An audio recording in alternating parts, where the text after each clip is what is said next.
এই মুহূর্তে গুরুত্বপূর্ণ সব আপডেট ও বাংলা সংবাদ দেখতে আপনাকে স্বাগতম। প্রথমে জানিয়ে দিব, যেভাবে এমপি মন্ত্রীদের খাট গরম রাখতেন মমতাজ।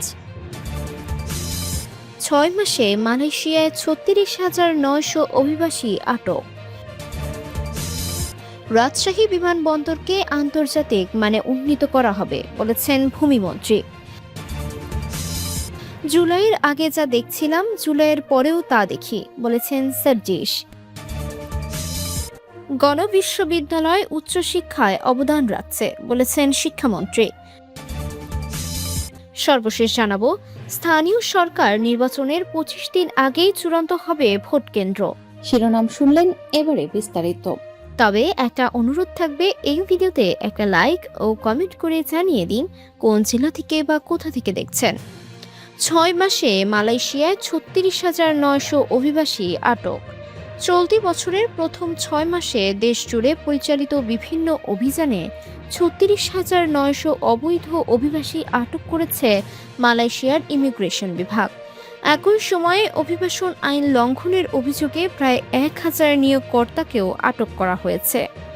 ইমিগ্রেশনের মহাপরিচালক দাতুক জাকারিয়া শাবান এক বিবৃতিতে জানান, 1 জানুয়ারি থেকে 30 জুন পর্যন্ত সারা দেশে পরিচালিত 6,237টি অভিযানে মোট 84,464 জনের কাগজপত্র যাচাই করা হয়। এর মধ্যে 36,900 জন অবৈধ অভিবাসীকে আটক করা হয়েছে।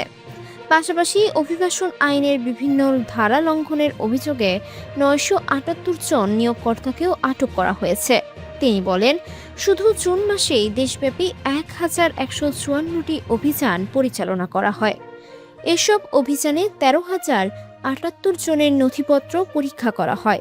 এর মধ্যে 4,093 জন বিদেশি নাগরিক এবং 133 জন নিয়োগকর্তাকে অভিবাসন সংক্রান্ত অপরাধে জড়িত থাকার সন্দেহে আটক করা হয়েছে। জাকারিয়া জানান, আটক বিদেশিদের মধ্যে সবচেয়ে বেশি পাওয়া গেছে বৈধ ভ্রমণ নথি বা পাস না থাকার অপরাধ। এছাড়া ইমিগ্রেশনের দেওয়া পাসের অপব্যবহারও উল্লেখযোগ্য হারে শনাক্ত হয়েছে। রোহিঙ্গা শরণার্থী প্রসঙ্গে তিনি বলেন, এ বিষয়ে ইমিগ্রেশন বিভাগের নিয়মিত অভিযান অব্যাহত থাকবে। তবে কোনো ব্যক্তির বিরুদ্ধে ব্যবস্থা নেওয়া হবে তার আইনগত অবস্থান ও নথিপত্রের ভিত্তিতে। তিনি বলেন, মালয়েশিয়ায় অবস্থানরত অধিকাংশ রোহিঙ্গার কাছে জাতিসংঘের শরণার্থী বিষয়ক সংস্থা UNHCR এর পরিচয়পত্র রয়েছে। তাই শুধু বৈধ পাস না থাকা বা ভিসার মেয়াদ উত্তীর্ণ হওয়ার মতো অভিবাসন সংক্রান্ত অভিযোগে তাদের বিরুদ্ধে ব্যবস্থা নেওয়া সম্ভব নয়। তবে রোহিঙ্গারা দেশের প্রচলিত অন্যান্য আইন থেকে অব্যাহতি পান না উল্লেখ করে তিনি বলেন, কেউ যদি ফৌজদারি অপরাধে জড়িত হন বা অন্য কোনো আইন লঙ্ঘন করে তাহলে সংশ্লিষ্ট আইন প্রয়োগকারী সংস্থা তার বিরুদ্ধে প্রয়োজনীয় ব্যবস্থা নেবে। রাজশাহী বিমানবন্দরকে আন্তর্জাতিক মানে উন্নীত করা হবে বলেছেন ভূমিমন্ত্রী। রাজশাহীর হযরত শাহ মখদুম রাদিয়াল্লাহু তাআলা আনহু বিমানবন্দরকে আন্তর্জাতিক মানে উন্নীত করা হবে বলে জানিয়েছেন ভূমিমন্ত্রী মিজানুর রহমান মিনু। শনিবার 11 জুলাই দুপুরে জেলা পরিষদের শিক্ষাবৃত্তি বিতরণ অনুষ্ঠানে প্রধান অতিথির বক্তব্যে তিনি এ কথা বলেন। জেলা পরিষদ এই অনুষ্ঠানের আয়োজন করে। অনুষ্ঠানে ভূমিমন্ত্রী বলেন, আইন শৃঙ্খলা ও পরিচ্ছন্নতার দিক থেকে রাজশাহী বর্তমানে বাংলাদেশের মধ্যে অন্যতম শ্রেষ্ঠ শহর। অচিরেই রাজশাহী বিমানবন্দরকে আন্তর্জাতিক মানে উন্নীত করা হবে এবং ব্যবসা বাণিজ্যের প্রসারে এখানে এগ্রো বেসড ইপিজেড স্থাপন করা হবে। অনুষ্ঠানে বিশেষ অতিথি ছিলেন রাজশাহী 3 আসনের সংসদ সদস্য শফিকুল হক মিলন, রাজশাহী 5 আসনের সংসদ সদস্য অধ্যাপক নজরুল ইসলাম মণ্ডল, বিভাগীয় commissioner doctor ANM Bazlur Rashid, Rajshahi city কর্পোরেশনের প্রশাসক মাহফুজুর রহমান রিটন, সাবেক সিটি মেয়র মোহাম্মদ মোসাদ্দেক হোসেন বুলবুল, জেলা প্রশাসক কাজী শহীদুল ইসলাম এবং রাজশাহী মহানগর পুলিশের অতিরিক্ত পুলিশ কমিশনার মোহাম্মদ ফারুক হোসেন। অনুষ্ঠান শেষে এসএসসি 2025 ব্যাচের 483 জন মেধাবী কীর্তি শিক্ষার্থীদের শিক্ষাবৃত্তির 5,000 টাকার চেক ও ক্রেস্ট তুলে দেন মন্ত্রী মিজানুর রহমান মিনু। জেলা পরিষদের প্রশাসক বীর মুক্তিযোদ্ধা এরশাদ আলী ঈশা অনুষ্ঠানে সভাপতিত্ব করেন। জুলাইয়ের আগে যা দেখেছিলাম জুলাইয়ের পরেও তা দেখি বলেছেন সার্জিস। জাতীয় নাগরিক পার্টির এনসিপির উত্তরাঞ্চলের মুখ্য সমন্বয়ক সার্জিস আলম বলেছেন, জুলাইয়ের আগে যা দেখছিলাম জুলাইয়ের পরেও তা দেখি। প্রত্যেকটি স্কুলের ম্যানেজিং কমিটি থেকে শুরু করে স্কুল কে চালাবে, কে টেন্ডার নেবে, কে ইটের টাকা খাবে, নতুন করে একটা রাজনৈতিক দলের নেতাকর্মী এই কাজটা শুরু করেছে। আমরা তাদের পেছনে রাজনীতি করতে পারি না। শনিবার 11 জুলাই বিকেলে রাজশাহীর গোদাগাড়ী উপজেলা সদরে এনসিপির এক সমাবেশে তিনি এসব কথা বলেন। সার্জিস বলেন, যে পচা সিস্টেম 53 বছরে তৈরি হয়েছে সেটা 2 বছরে পরিবর্তন হবে না, কিন্তু যদি আমরা সচেতন থাকি তাহলে আগামী 5-10 বছরে এই পরিবর্তন হবেই হবে ইনশাআল্লাহ। তিনি বলেন, পরিবর্তনটা ঘর থেকে শুরু হতে হবে। পরিবর্তনটা যদি করতে চাই, পরিবর্তনটা মিডিয়াতে হতে হবে।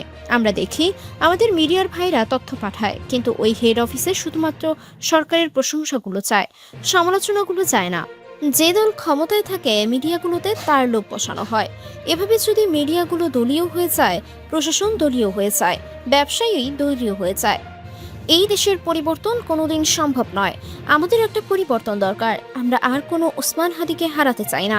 আগামী গোদাগাড়ী উপজেলা নির্বাচনে এনসিপির চেয়ারম্যান প্রার্থী আতিকুর রহমানের পক্ষে সমর্থন চেয়ে সার্জিস বলেন, আমরা কৃষকের পরিবারের সন্তান। আমরা বিশ্বাস করি রাজমিস্ত্রির ছেলে হাসনাত আব্দুল্লাহ যদি সংসদে যেতে পারেন, আমাদের আতিক ভাই উপজেলা চেয়ারম্যান হতে পারেন। আমরা বিশ্বাস করি ওই হাতিয়া দ্বীপের 25 বছরের ছেলে আব্দুল হান্নান মাসুদ যদি এমপি হতে পারেন, তাহলে আমাদের আতিক ভাই উপজেলা চেয়ারম্যান হতে পারেন। সমাবেশে আরও বক্তব্য দেন এনসিপির যুগ্ম আহ্বায়ক ও কুড়িগ্রাম 2 আসনের সংসদ সদস্য আতিক মুজাহিদ, যুগ্ম সদস্য সচিব সাইফ মোস্তাফিজ, রাজশাহী বিভাগীয় সাংগঠনিক সম্পাদক ইমরান ইমন, জাতীয় নারী শক্তির সভাপতি মনিরা শারমিন, এনসিপির রাজশাহী মহানগর সভাপতি মোবাশ্বের আলী প্রমুখ। সমাবেশের আগে উপজেলা সদরে দেশ করতে জুলাই পদযাত্রা বের করা হয়। গণবিশ্ববিদ্যালয় উচ্চশিক্ষায় অবদান রাখছে বলেছেন শিক্ষামন্ত্রী।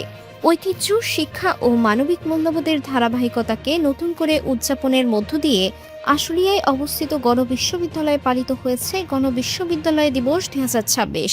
বেলুন উড্ডয়ন, বর্ণিল আনন্দ র্যালি, আলোচনা সভা, মেধাবৃত্তি প্রদান, প্রামাণ্যচিত্র প্রদর্শনী এবং মনোজ্ঞ সাংস্কৃতিক অনুষ্ঠানের মধ্য দিয়ে দিনব্যাপী উৎসবমুখর পরিবেশে উদযাপিত হয় বিশ্ববিদ্যালয়টির প্রতিষ্ঠাবার্ষিকী।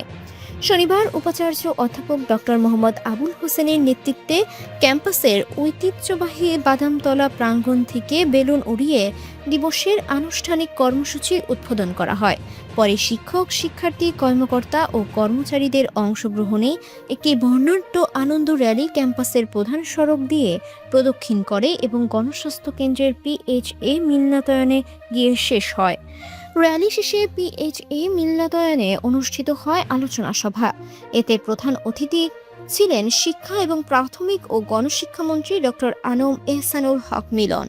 প্রধান অতিথির বক্তব্যে তিনি বলেন, গণবিশ্ববিদ্যালয় প্রতিষ্ঠার পর থেকে গণমানুষের জন্য উচ্চশিক্ষার সুযোগ সম্প্রসারণ এবং সমাজমুখী শিক্ষা বিস্তারে গুরুত্বপূর্ণ অবদান রেখে আসছে। দেশের উচ্চশিক্ষার মানোন্নয়ন ও দক্ষ মানব সম্পদ তৈরিতে প্রতিষ্ঠানটির ভূমিকা প্রশংসনীয়। অনুষ্ঠানে বিশেষ অতিথি ছিলেন সংসদ সদস্য মোহাম্মদ তমিজউদ্দিন এবং সংসদ সদস্য ডক্টর দেওয়ান মোহাম্মদ সালাউদ্দিন বাবু।